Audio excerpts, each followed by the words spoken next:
Com muito prazer, eu quero cumprimentar a todos com a paz do Senhor. Estamos gratos a Deus por mais essa oportunidade que Ele nos concede estarmos aqui na nossa EBD online. Não está sendo possível nós estarmos perto de forma física, mas a palavra de Deus ela não está presa e nós estamos dando continuidade a esse assunto precioso que é o tema do nosso trimestre, onde Paulo ele vai trazer esses ensinamentos aos irmãos da igreja de Éfeso. O tema está na capa da nossa revista, que é a igreja eleita, redimida pelo sangue de Cristo e selada pelo Espírito Santo da promessa. Este é o tema central da carta de Paulo aos irmãos de Éfeso, falar sobre esse projeto extraordinário da Trindade de criar um povo separado, um povo que é chamado de igreja.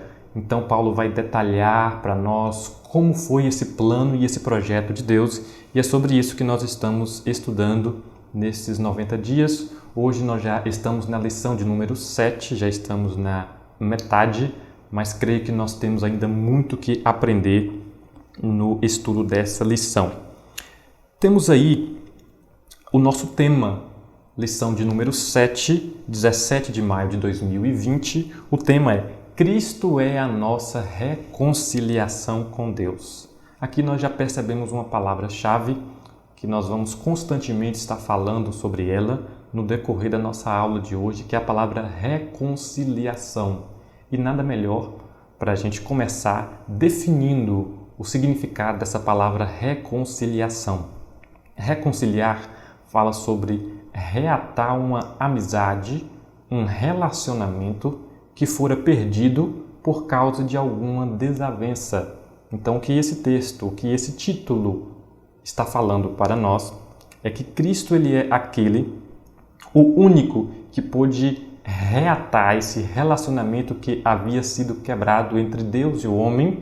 Só para nós entendermos, lá no livro de Gênesis deixa isso muito claro. Deus cria o homem e faz dele um ser perfeito e se relaciona com ele de uma forma perfeita. Porém, o mesmo Deus que cria o homem para ter esse relacionamento perfeito é o mesmo Deus que, na sua soberania, dá ao homem a capacidade de escolher e decidir, inclusive desobedecê-lo. E o homem, na pessoa de Adão, faz mau uso desse livre-arbítrio junto com a sua esposa Eva. Eles quebram o mandamento de Deus, eles pecam contra Deus. E esse pecado vai trazer separação entre ele e Deus. E claro, ele como representante de toda a raça humana, toda a raça é comprometida. Todos nós já nascemos a este mundo com uma natureza pecaminosa. Então havia uma inimizade entre o homem e Deus. E somente em Cristo que poderia haver essa reconciliação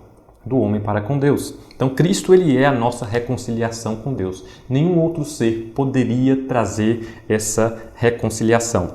O texto áureo, o texto-chave da nossa lição, está lá em Efésios capítulo 2, versículo 14, que diz assim: porque Ele é a nossa paz, falando de Cristo, o qual de ambos os povos fez um, e derribando a parede de separação que estava no meio. Interessante que, enquanto o título deu ênfase a uma reconciliação vertical, ou seja, da raça humana para com Deus, esse texto áureo vai trazer para nós uma outra reconciliação que Cristo também trouxe, que é uma reconciliação horizontal, ou seja, do homem para com o seu semelhante. Por que foi necessária essa reconciliação? Porque o homem, a raça humana como um todo, é uma raça com muitas distinções. As pessoas entre si possuem distinção de raça, de cor, de língua, distinções econômicas, sociais. E pelo fato do homem ter pecado contra Deus e ter uma natureza caída, uma natureza pecaminosa, ele não compreende essas distinções e ele vai cada vez mais se separando do seu próprio semelhante. É por isso que nós percebemos nos noticiários tantas notícias trágicas, porque o próprio homem ele não sabe lidar com o seu semelhante. Mas a palavra mostra que Cristo ele não veio apenas trazer reconciliação do homem para com Deus, mas também do homem para com o seu semelhante. É claro que na lição que nós vamos estudar, nós vamos nos deter a uma reconciliação específica do povo judeu com o povo não gentil, com o povo não judeu, também chamado de povo gentil. Nós vamos nos ater a esse ponto específico, mas nós vamos perceber que a reconciliação que Cristo veio trazer, ela é completa, vertical e também horizontal. A nossa verdade prática, ela vai nos dizer assim: ao morrer na cruz do Calvário, Cristo reconciliou os eleitos, desfazendo a inimizade entre Deus e os homens. A pergunta que talvez poderia ser feita é: como Cristo conseguiu reconciliar o homem para com Deus e o homem para com seus semelhantes? Se a reconciliação muitas vezes é uma tarefa tão desafiadora, muitas vezes nós vemos tantas pessoas, tantos países tentando em atos de diplomacia reconciliar pessoas, reconciliar países e muitas vezes eles não têm sucesso. Mas como é que Cristo conseguiu fazer uma reconciliação tão grande, tanto no sentido vertical quanto no sentido horizontal? A verdade prática mostra para nós que foi ao morrer na cruz do Calvário, ou seja, a obra que Cristo fez ali pendurado naquela cruz foi o que possibilitou essa reconciliação e é claro que nós vamos aprofundar com mais detalhes no decorrer da nossa lição. Agora vamos ler a nossa leitura bíblica em classe, que está aí em Efésios, capítulo 2, do versículo 14 ao versículo 19, que nos diz assim: porque Ele é a nossa paz, o qual de ambos os povos fez um, e derribando a parede de separação que estava no meio, na sua carne desfez a inimizade, isto é, a lei dos mandamentos, que consistia em ordenanças para criar em si mesmo dos dois um novo homem, fazendo a paz.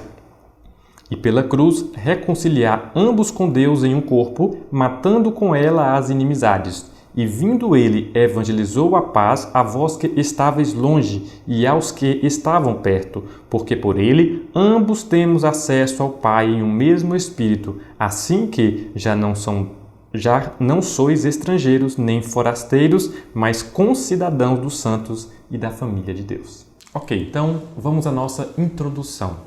Nós preferimos, para fins didáticos, não fazer a leitura completa da nossa revista, como de costume, para que nós pudéssemos fazer um vídeo mais conciso e você também pode dar uma pausa no seu vídeo, fazer uma leitura e depois dar um play para que nós possamos continuar nas explicações.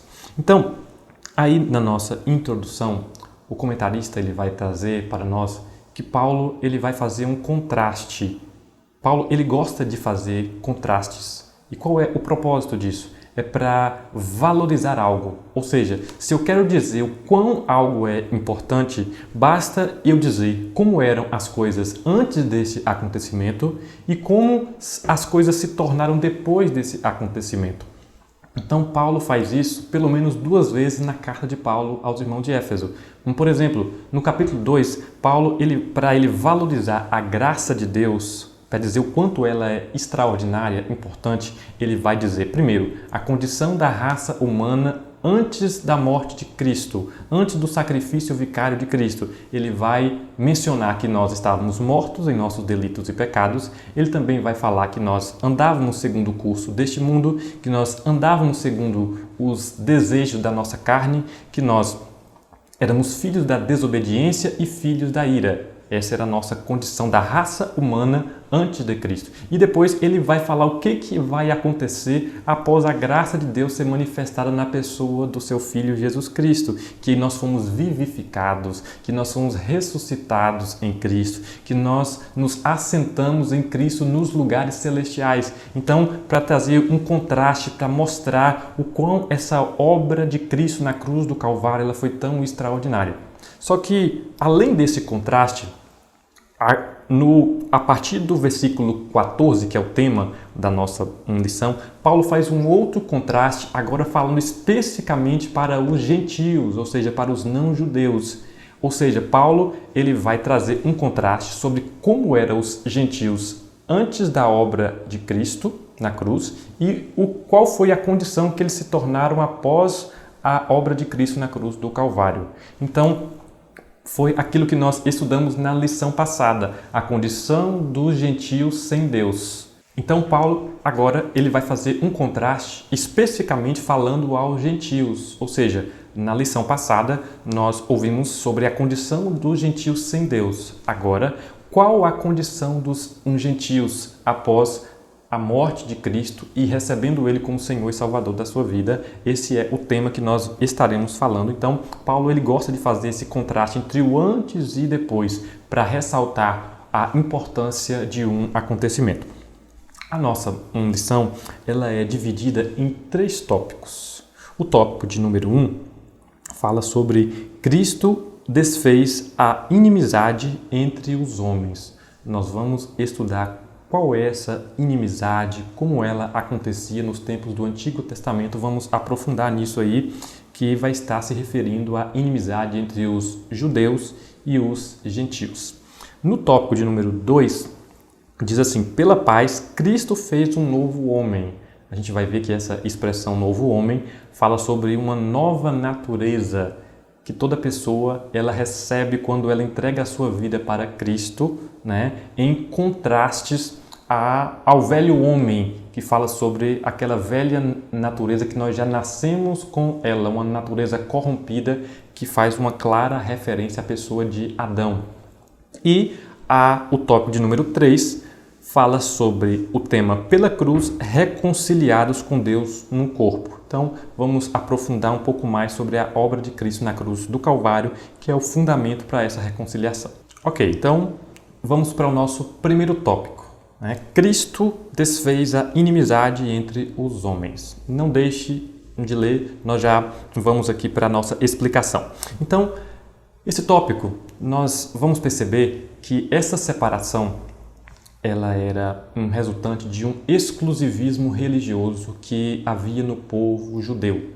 Nós podemos perceber, talvez alguém pode perguntar, mas se foi Deus que pediu essa separação lá no Antigo Testamento, por que aqui nós estamos lendo que Deus desfez essa inimizade? Como nós podemos entender isso? Por exemplo, se nós voltarmos ao Antigo Testamento, nós vamos perceber que o próprio Deus exigiu que o seu povo fosse um povo separado. Quando, por exemplo, o povo vai conquistar a terra prometida, Deus diz que era para que eles exterminassem todos aqueles povos que já estavam naquela terra, para que eles não fossem contaminados pelos seus costumes, pelas suas práticas e se distanciassem de Deus. Como nós podemos entender isso? Será que Deus voltou atrás e agora estava desfazendo isso? É claro que não. Nós precisamos entender qual era o propósito de Deus com aquela separação. O propósito de Deus não é porque Deus queria os judeus separados dos não-judeus. O propósito de Deus é porque Deus queria o seu povo mais próximo de si. Então, todo obstáculo que poderia atrapalhar que o povo de Israel se aproximasse de Deus deveria ser removido. Então, qual era o propósito de Deus ao chamar um homem por nome Abraão? Era abençoar todas as famílias da terra. O próprio Deus diz, olha, eu vou te abençoar, mas mais do que isso, eu quero fazer de você uma bênção, para que por meio de ti todas as famílias da terra sejam abençoadas. É como se Deus estivesse falando para o povo de Israel, eu quero que vocês se separem, eu quero que vocês se santifiquem, eu quero que vocês estejam preparados para alcançar todas as famílias da terra. Mas primeiro, vocês precisam entender a diferença daquilo que é certo, daquilo que não é certo. Vocês precisam entender que existe um Deus, que Ele tem um querer e vocês precisam seguir essa vontade para que vocês possam estar prontos para cumprir esta missão na face da terra. Só que a pergunta é, será que o povo judeu de fato entendeu isso? É claro que não. Quando nós vamos ver no tempo de Cristo, quando Jesus vem a essa terra, eles não apenas haviam recebido a lei de Deus, como eles começaram a acrescentar mais leis para aumentar ainda mais essa separação que eles tinham referente aos outros povos. Então, por exemplo, tinha lá as leis dietéticas, ou seja, aquilo que eles poderiam comer e aquilo que eles não poderiam comer. Então, nós podemos perceber que isso trazia um distanciamento. Também tinha lá o calendário específico, eles tinham festas específicas, eles tinham a prática da circuncisão. Então, tudo isso causava uma barreira deles referente aos outros povos. Mas o propósito disso é para que eles se aproximassem de Deus, para que eles pudessem estar preparados para levar Deus a todos os povos. Só que o que o povo de Israel fez? Não compreendeu isso e não só se separou dos outros povos, como também se separou de Deus. E é como se eles pensassem assim, se Deus nos escolheu é porque nós somos melhores. O propósito, eles não entenderam que era apenas para que eles fossem um canal para que todas as nações da terra fossem alcançadas. Então, nesse ponto aqui, nós entendemos que esse exclusivismo religioso causou ainda uma separação ainda maior entre judeus e gentios. Mas temos aí 3 subtópicos no nosso primeiro tópico. O primeiro subtópico fala assim, a parede de separação entre os homens. Vamos compreender qual é essa parede. Segundo subtópico, a derrubada da parede da separação. E terceiro subtópico, o conceito da lei dos mandamentos, que é exatamente essa lei que Paulo fala que trouxe essa separação. Ok, então vamos ao nosso primeiro subtópico aí do nosso primeiro tópico. O tema é a parede de separação entre os homens.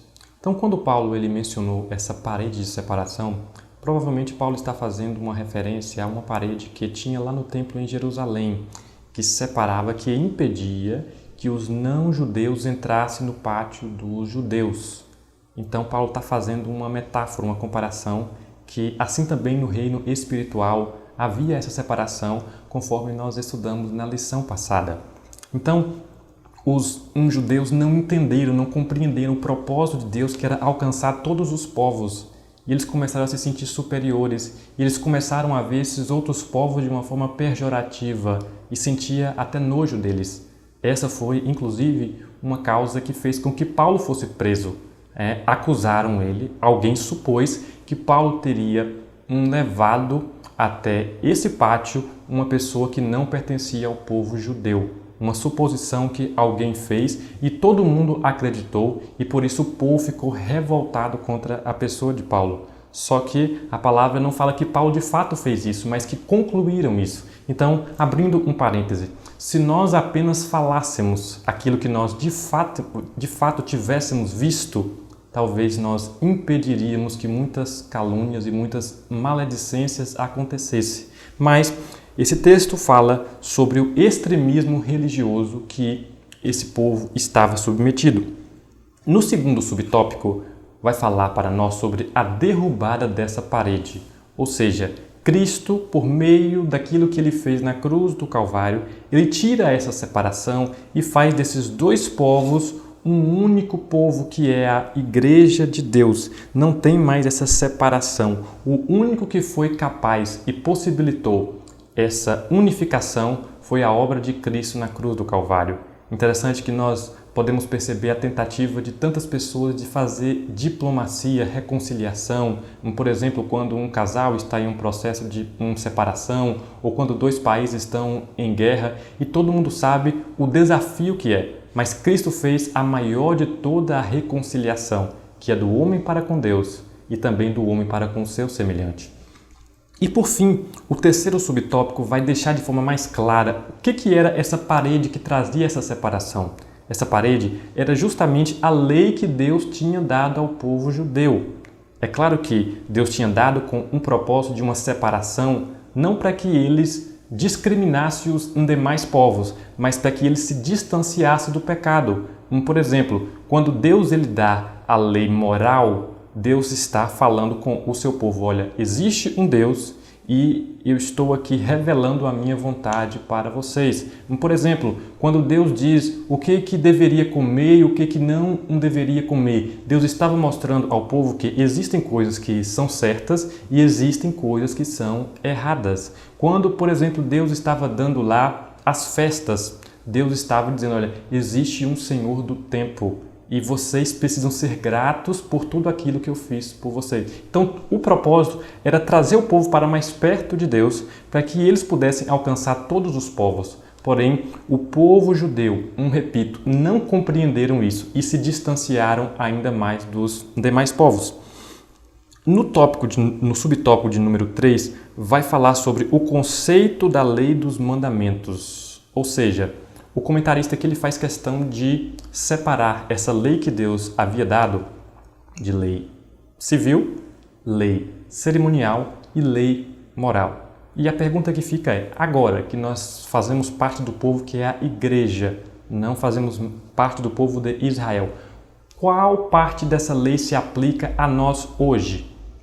Nós temos que pensar, primeiro, lei civil não se aplica mais a nós. Por quê? Porque quando Deus deu aquela lei civil, é porque Deus chamou um povo e o organizou em forma de nação, em forma de Estado. Havia uma organização civil, por isso a necessidade de leis, de um código penal. Hoje, a igreja ela não é organizada civilmente, mas é o conjunto de todas as pessoas salvas de todos os países. Então, nós não precisamos mais nos submeter a essa lei civil que está lá no Pentateuco. A segunda lei, a lei cerimonial, que era esse conjunto do que comer, beber, de festas. A própria palavra fala que essa lei cerimonial ela não era uma imagem exata, mas apenas uma sombra daquilo que haveria de vir. E o apóstolo Paulo ele deixa isso bem claro quando ele fala, olha, ninguém vos julgue, nem pelo comer, nem pelo beber, nem pelas festas, nem pelos sábados. O que Paulo estava ensinando? Que todas essas coisas já tinham se cumprido na pessoa de Cristo. Todas aquelas coisas eram sombras. O que é uma sombra? Uma sombra você olha para ela e você consegue ter uma noção do objeto que está por trás dela, mas você não consegue perceber as características. Então, se eu coloco a minha mão sobre essa mesa, ela vai produzir uma sombra. Se eu olho para essa sombra, eu consigo perceber algumas características. Eu percebo que é uma mão, eu percebo a quantidade de dedos, mas eu não consigo perceber, por exemplo, a cor. Eu não consigo perceber, por exemplo, a textura. Alguns traços dessa mão não são perceptíveis olhando para essa sombra. Então, o povo do Antigo Testamento estava olhando para essa sombra e não conseguia ver a mão. Então, e qual foi o propósito disso? Porque Deus estava revelando verdades espirituais e que a nossa mente não tinha capacidade de compreender. É por isso que Cristo ele fala por meio de parábolas, para que nós pudéssemos utilizar coisas que nós somos familiares para entender verdades espirituais. Porém, hoje no Novo Testamento, nós somos capazes de tanto ver a mão quanto a sombra. Então, nós percebemos aquilo que Cristo fez e também podemos perceber aquilo que foi dado como lei cerimonial. Então, ela não se aplica mais a nós. E por último, a lei moral. Essa é universal, essa é atemporal, porque fala sobre os valores imutáveis de Deus, um Deus que não muda. Então, como nós podemos saber quais são os princípios morais do Antigo Testamento? Aqueles que foram repetidos no Novo Testamento. Então, Cristo fez questão de aquilo que ele chamou de meus mandamentos, essa conduta moral, que é esse modo de proceder que Deus vai revelar para o seu povo. Ok, vamos para o quarto subtópico do nosso primeiro tópico, que tem como título a revogação das leis dos mandamentos. Como é que nós podemos entender as palavras de Paulo que diz ninguém vos julgue pelo comer, pelo beber, pelas festas, pela lua nova, pelos sábados, e a afirmação de Cristo que diz eu não vim revogar a lei, mas eu vim cumprir. Como é que nós podemos entender? Quando Cristo fala que ele veio cumprir a lei, primeiro ele está falando que como homem, ele cumpriu a lei na risca. ele não quebrou nenhum mandamento. Antes dele começar o seu ministério, ele seguiu todos os preceitos cerimoniais, civis, morais que estão contidos na lei. Mas quando ele fala que ele veio cumprir a lei, ou seja, ele veio trazer a real revelação, a imagem exata das coisas, daquilo que era visto apenas como sombra no Antigo Testamento. Conforme a comparação que nós fizemos anteriormente, é como se ele trouxesse essa mão para diante dos nossos olhos, para que nós pudéssemos ver a verdade de Deus e ter a correta compreensão. Só para nós podemos entender isso de forma mais incompreensível. Quando, por exemplo, o Antigo Testamento fala sobre a oferta de incenso, é uma lei cerimonial, só que lá fala que era um estatuto perpétuo. Como é que nós podemos entender isso? Será que nós hoje, como cristãos, devemos ainda oferecer incenso? Porque perpétuo fala de algo que continua, algo que não tem fim. Claro que quando está dizendo estatuto perpétuo, está dizendo que aquela oferta de incenso é uma sombra de algo que haveria de vir. E lá no Apocalipse, o apóstolo João fala que a oferta de incenso corresponde à oração dos santos. Ou seja, hoje nós estamos oferecendo o verdadeiro incenso. Por isso que é um estatuto perpétuo. Então, foi um cumprimento. A oferta de incenso era uma sombra e a oração é a imagem exata daquilo que ela representava. Então, é nesse sentido que nós compreendemos, a relação entre o Antigo Testamento e o Novo Testamento. O Antigo Testamento ele vai ilustrar o Novo Testamento, enquanto o Novo Testamento vai explicar o Antigo Testamento. Então, talvez alguém pode perguntar, mas por que Deus escolheu essa forma de primeiro apresentar a sombra para depois apresentar a imagem exata? Por causa da nossa limitação de compreensão das verdades espirituais. Pela mesma causa que Cristo apresentou as verdades do reino por meio de parábolas, para que nós pudéssemos compreender com aquilo que nós já conhecemos. Então, hoje nós temos essa compreensão do todo. Então, é dessa forma que nós entendemos como essa lei que foi dada no Antigo Testamento se aplica a nós hoje como povo de Deus. Então, aqui nós concluímos o nosso primeiro tópico. Nós aprendemos que essa separação ela foi removida e essa lei, no sentido de cerimonial, civil e moral, hoje nós temos a imagem exata das coisas no Novo Testamento por meio dessa lei moral de Deus, que ela é imutável. Mas vamos para o nosso segundo tópico, que tem como título aí, pela paz, Cristo fez um novo homem. Já falamos anteriormente que esse novo homem é uma referência à nova natureza que uma pessoa passa a ter quando ela entrega a sua vida para Cristo. Lá em 2 Coríntios fala que se alguém está em Cristo, nova criatura é. Ele se torna um novo homem. Então, ele se torna uma nova criatura. Agora, algo que nós precisamos entender é que o velho homem, ele não é removido. O velho homem continua dentro dessa pessoa que se converteu. Agora, ela tem uma briga de natureza dentro dela, do velho homem e do novo homem. É por isso que o apóstolo Paulo ele faz uma comparação, uma metáfora sobre despir do velho homem e nos revestir do novo homem. É uma comparação que qualquer pessoa entenderia, porque nós fazemos isso todos os dias. Quando chegamos em casa cansados, sujos, suados, nós nos despimos da velha roupa, da roupa suja, tomamos um banho e nós somos revestidos de uma nova roupa, limpa. Então é nesse sentido que Paulo está falando que isso precisa ser algo constante para que nós possamos viver aquilo que Deus preparou para nós. Temos aí 3 subtópicos nesse terceiro tópico. Primeiro, fala sobre o conceito bíblico de paz. Segundo subtópico, Cristo é o motivo da nossa paz. E o terceiro subtópico fala sobre a nova humanidade formada pela paz. Ok, primeiro subtópico do segundo tópico é o conceito bíblico de paz. Então, quando nós falamos em paz, nós estamos falando em tranquilidade, nós estamos falando em reconciliação. E foi exatamente isso que Cristo ele veio trazer. Nós já falamos sobre uma reconciliação vertical e uma reconciliação horizontal. Da mesma forma, Cristo veio trazer essa paz vertical do homem para com Deus, horizontal do homem para com seu semelhante.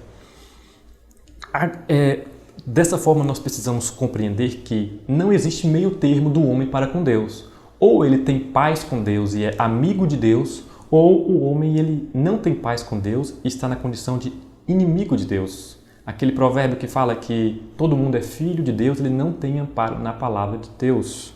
Não tem um meio termo. Não tem como você ficar no meio do muro do seu relacionamento com Deus. Ou você é filho dele ou você está em inimizade contra ele. Por quê? Porque o pecado ele traz essa separação. Ele impede que haja esse relacionamento. Então Cristo ele veio trazer essa paz. Ele é o príncipe da paz. Foi ele que resolveu o problema do pecado. O pecado que trazia essa separação e ele tomou sobre si os nossos pecados e ele nos redimiu por meio do seu sangue, trazendo a paz entre o homem e Deus. No nosso segundo subtópico, vai falar sobre Cristo é o motivo da nossa paz. Aqui, o comentarista vai tratar esse ponto da paz que Cristo veio trazer de uma forma mais contínua. Ou seja, Cristo não trouxe a paz em apenas um momento específico. Ele não nos perdoa apenas quando nós nos convertemos. Porque se fosse assim, quando nós voltássemos a pecar contra Deus depois da nossa conversão, nós voltaríamos a um estado de inimizade contra Deus. Porém, Cristo, ele não apenas nos reconciliou, mas ele é um reconciliador contínuo. Ele nos reconcilia constantemente por meio daquilo que ele fez na cruz do Calvário, porque a sua obra na cruz não apenas perdoa os nossos pecados passados, presentes, mas também os nossos pecados futuros. É por isso que a palavra fala que o justo viverá pela sua fé. Ou seja, enquanto eu estiver conectado com o príncipe da paz pela fé, ele permite essa paz entre mim e Deus, essa reconciliação. Então, é uma paz contínua, é uma paz que enquanto eu estou conectado com Cristo, ele me reconcilia com Deus. Nós vamos então para o terceiro subtópico do nosso segundo tópico, a nova humanidade formada pela paz. Então, quando Cristo traz essa reconciliação, tanto para judeus quanto para gentios, ele forma um novo povo, uma nova raça, uma nova natureza, uma nova humanidade. E nesse sentido, nós podemos entender e compreender que esse novo povo precisa ser marcado pela paz, precisa ser conhecido pela sua unidade. Ou seja, quando Paulo escreve isso para os irmãos de Éfeso, a igreja de Éfeso era composta tanto por judeus quanto por gentios. E mesmo assim eles estavam vivendo em unidade entre eles. Por quê? É isso que Cristo veio fazer por nós. Agora, imagine nós, nos nossos dias, como nós devemos viver em comunhão com o nosso irmão, que vive em uma mesma cultura, fala em uma mesma língua, tem os mesmos costumes do que o nosso. Como esse ensino dessa reconciliação trazida por Cristo deveria produzir um ambiente de comunhão e de unidade entre as nossas vidas, entre o nosso relacionamento com o nosso irmão em Cristo. Porque pense bem, eu sei que nós temos distinções, nós temos diferenças sociais, econômicas entre nós e o nosso irmão em Cristo. Mas o que a Bíblia está falando para nós é que aquilo que nos une é muito maior do que aquilo que nos separa. O que nós temos em comum, o que nós temos em comum com o nosso irmão em Cristo? Primeiro, ambos somos pecadores. Segundo, ambos fomos reconciliados com o Pai pela mesma pessoa que é Jesus Cristo. E o apóstolo Paulo vai falar nesse mesmo capítulo que ambos temos acessos ao Pai por meio do mesmo Espírito. Então, olha a quantidade de semelhanças que nós temos com o nosso irmão em Cristo e muitas vezes nós causamos separação, causamos contenda por causa de coisas tão pequenas, por causa de coisas tão insignificantes, a forma de falar, algum gesto, uma postura, um comportamento, sendo que aquilo que nos une é algo muito maior. Então isso aqui deveria produzir um sentimento de unidade muito grande no meio do povo de Deus. Nós poderíamos afirmar sem medo de estar equivocado que nós somos mais parecidos com o nosso irmão em Cristo que mora do outro lado do mundo, que tem uma cultura totalmente diferente, que fala uma outra língua. Nós somos mais parecidos com essa pessoa, irmão em Cristo, do que com o nosso vizinho que não é cristão que mora do lado da nossa casa. O que nós temos em comum com esse irmão em Cristo que mora em uma outra cultura é muito maior. Então é essa compreensão que Paulo está trazendo que, olha, todos nós temos acesso ao mesmo Espírito pelo Pai. Aquilo que nos une é muito maior e nós precisamos estar unidos. E isso deveria fazer com que nós pudéssemos ter essa atitude de comunhão, de um só corpo, onde um coopera para o bem do todo. E para nós terminarmos, terceiro tópico, fala assim: pela cruz, reconciliados com Deus no corpo. Ou seja, qual é o fundamento dessa reconciliação? Como Cristo fez tudo isso? Por meio da sua obra na cruz do Calvário. Temos aqui 3 subtópicos. Primeiro, Cristo se fez maldição por nós. Segundo subtópico, reconciliados pela cruz de Cristo. E terceiro subtópico, reconciliados na cruz em um corpo. Então, primeiro subtópico, Cristo se fez maldição por nós. Aqui o comentarista vai fazer questão de ressaltar o sofrimento que Jesus passou, que era para que nós passássemos por causa dos nossos pecados. Aqui nós percebemos os cravos nas suas mãos, aqui nós percebemos todo o sofrimento que ele passou, o peso daquela cruz. Porém, se nós formos parar para entender que maldição é essa que Cristo ele suportou por nós, foi muito mais do que o sofrimento físico. É claro que foi um sofrimento grande, mas essa maldição foi algo muito maior. E Cristo deixa isso muito claro quando, um dia antes da sua morte, ele pede ao Pai 3 vezes que passasse dele aquele cálice.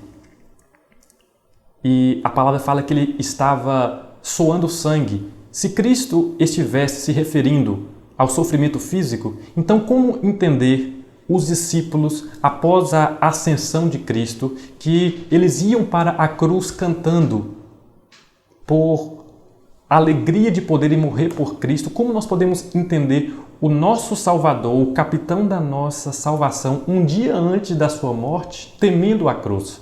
É claro que o cálice, Jesus não estava se referindo ao sofrimento físico, ao sofrimento que os romanos iriam aplicar sobre ele, não. Isaías 53 vai deixar isso muito claro, que foi o próprio Deus que moeu o seu Filho debaixo da sua ira por causa dos nossos pecados. Cristo estava se referindo a algo muito maior, não aquilo que os judeus iriam aplicar sobre ele, não aquilo que os romanos iriam aplicar sobre ele, mas aquilo que o próprio Deus aplicaria sobre ele, iria moê-lo por causa dos nossos pecados. Essa compreensão deve nos levar a entender que Cristo levou a nossa maldição para que nós pudéssemos receber das suas bênçãos. No segundo subtópico, fala reconciliados pela cruz de Cristo.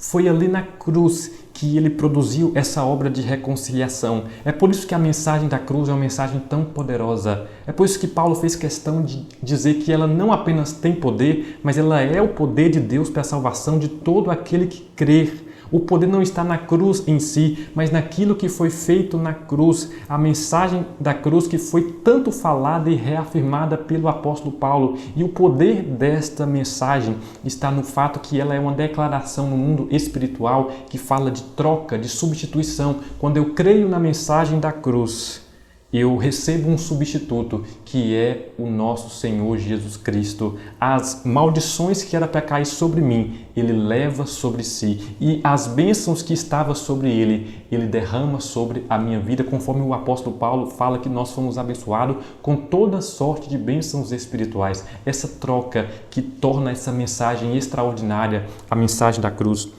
E por último, subtópico de número 3, reconciliados na cruz em um corpo.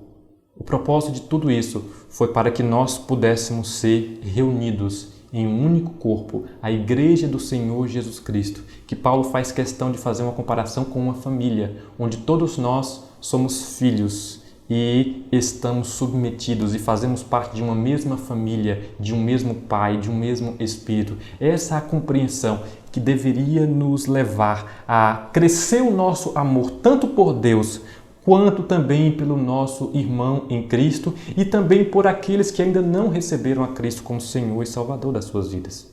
E para terminar, a nossa conclusão: em obediência ao plano divino, Cristo cumpriu as demandas da lei na cruz. Em seu sacrifício, derrubou as barreiras e aboliu as ordenanças cerimoniais que serviam de divisão. Por meio da paz conquistada, no madeiro desfez a inimizade, criou uma nova humanidade e a reconciliou com Deus. A partir dela, formou um novo povo, a Igreja, o corpo de Cristo. Que nós possamos cada vez mais, com esse estudo extraordinário da Palavra de Deus, crescermos o nosso amor para com Deus e o nosso amor para o nosso irmão em Cristo. Podermos fazer mais pelo reino de Deus, podermos perdoar mais, podermos superar as diferenças e lembrar que o propósito que Cristo veio aqui fazer na terra por meio da cruz não foi apenas nos reconciliar com o Pai, mas também nos reconciliar uns com os outros. Então que nós possamos ser cada vez mais edificados por essa palavra. E também eu já quero aproveitar para te convidar para também estar aqui às 18h30 assistindo a transmissão do nosso culto na parte da noite, que será ministrada pelo presbítero Tiago. Deus vai continuar falando na sua vida e para nós terminarmos aqui, nós estaremos orando, falando com Deus para que o seu Espírito possa estar aplicando tudo aquilo que foi dito, que não esteja apenas no nível do nosso intelecto, mas que o Espírito Santo possa cada vez mais nos transformar de glória em glória à imagem do seu Filho. Senhor nosso Deus, nosso Pai, nós somos gratos pela Tua Palavra, nós somos gratos, Senhor, por esses ensinamentos preciosos que o Senhor tem deixado para nós por meio da Sua Palavra. Que eles possam, Senhor, produzir frutos e que nós possamos corresponder à Tua Palavra, que nós não sejamos apenas ouvintes, mas praticantes dela, que o nosso amor para contigo possa crescer cada vez mais, como uma dívida de gratidão por aquilo que o Senhor já fez por nós e também crescer o nosso amor pelo nosso irmão, Senhor, que nós possamos perdoar mais, superar as diferenças, porque aquilo que nos une é muito maior do que aquilo que nos separa, que cada dia mais possamos nos parecer mais e mais com o Teu Filho Jesus Cristo, para a honra e glória do Teu nome. É o que te pedimos e já te agradecemos em nome de Jesus. Amém.